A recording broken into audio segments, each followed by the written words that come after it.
Je suis d'une famille ouvrière. Mon père était déménageur, ma mère était femme au foyer. J'avais 5 sœurs et un frère. C'est-à-dire une grande famille. Et c'était pas de la richesse à la maison. Mais ma mère était une femme qui avait du sens, un peu de sens, comment? Pratique. Hein? Pratique. Pratique, oui, sens pratique. Permis. Et elle s'occupait beaucoup des enfants malades à l'hôpital. Et au moment de la guerre d'Espagne, elle s'est occupée beaucoup des enfants d'Espagnols qui étaient réfugiés en France, en collectant les boîtes de lait, et puis en allant à l'hôpital, je pouvais voir des enfants qui étaient à l'hôpital pour les aider, quoi. Moi, j'étais à l'école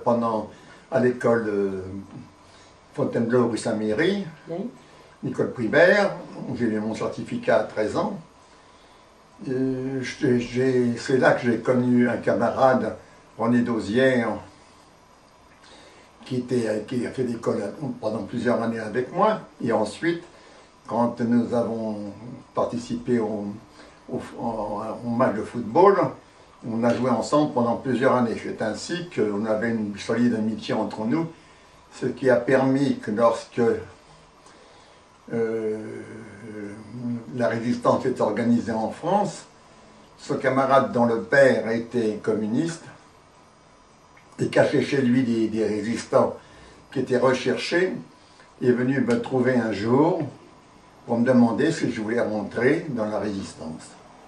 Il était assuré un peu parce qu'il me connaissait depuis longtemps et il savait très bien qu'il pouvait me demander cette question vu que nous avions beaucoup d'amitié entre nous.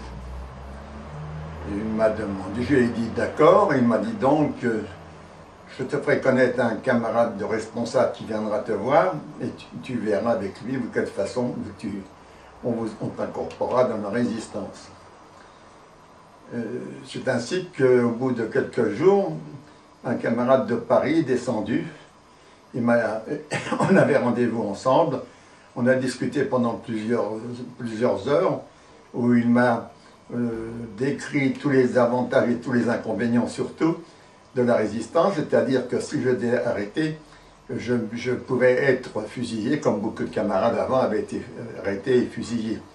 Et surtout que quand on était arrêté, surtout nous, communistes, on était vraiment martyrisés, beaucoup tabassés pour faire avouer le nom des camarades qui faisaient partie du même groupe. Il m'a laissé 8 à 10 jours, je ne peux pas me rappeler exactement le nombre, mais pour me laisser réfléchir, parce qu'il m'avait dit également que si je parlais, que si je passais de l'autre côté, c'est des camarades de chez nous qui me descendraient, qui descendraient les traîtres. Donc, en passant de l'autre côté, je devenais un traître. Il m'a bien fait sentir tous ces problèmes. Donc, pendant 8 jours, j'ai bien réfléchi. Quand il est revenu, j'ai accepté de participer, de rentrer dans la résistance. Parce que mes parents étaient déjà des gens qui étaient de gauche, j'étais un ouvrier, chez nous, on ne mangeait pas toujours de la viande tous les jours. Hein.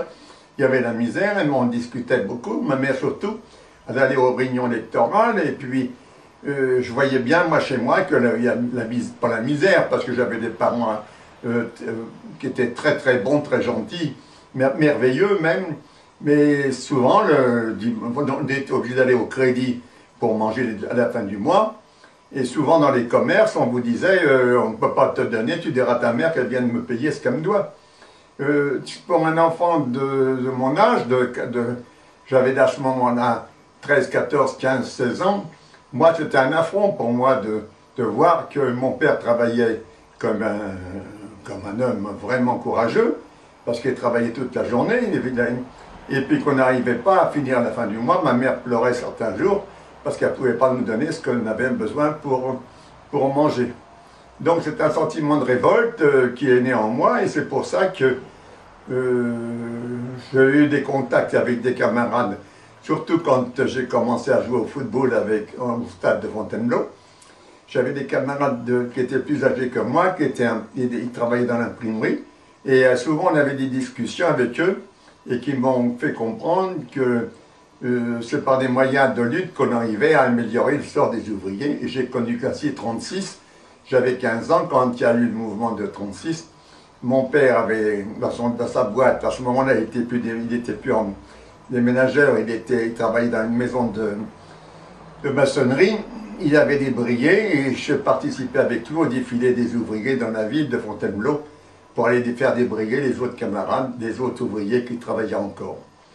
J'étais déjà un peu politiquement assez avancé, surtout avec les discussions de mes camarades, et je lisais des journaux de gauche qui me permettaient aussi d'avoir des opinions, et j'écoutais la radio.